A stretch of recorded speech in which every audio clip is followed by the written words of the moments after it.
আধিকারিকের কাছে একাধিক দাবিতে আজ ডেপুটেশন প্রদান করা হয়। এই ডেপুটেশনে স্বাস্থ্য দপ্তরের বিভিন্ন বিষয় তুলে ধরা হয়।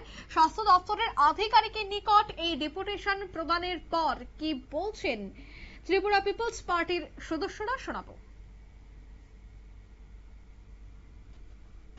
আমরা ত্রিপুরা পিপলস পার্টির এক প্রতিনিধি দল আজকে স্বাস্থ্য দপ্তরের অধিকর্তার সাথে ডেপুটেশনে মিলিত হতে এসেছি। আমাদের ডেপুটেশনের মূল বিষয় হচ্ছে, আপনারা জানেন ত্রিপুরা রাজ্যের প্রত্যন্ত একটি মহকুমা হচ্ছে গন্ডাছড়া মহকুমা। সেই গন্ডাছড়া মহকুমার এই প্রত্যন্ত একটি গ্রাম কালাঝারি ভিলেজ কমিটি। সেই কালাঝারি ভিলেজ কমিটিতে কোনো স্বাস্থ্য পরিষেবা নেই।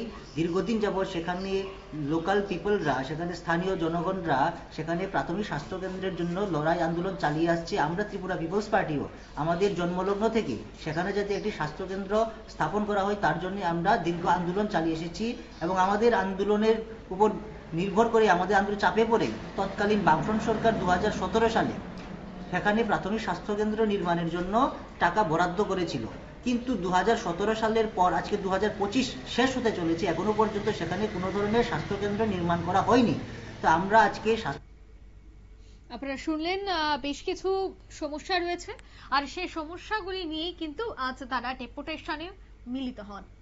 নিয়ে নিচ্ছি ছোট্ট একটি বিজ্ঞাপন, বিরতির সঙ্গে থাকুন।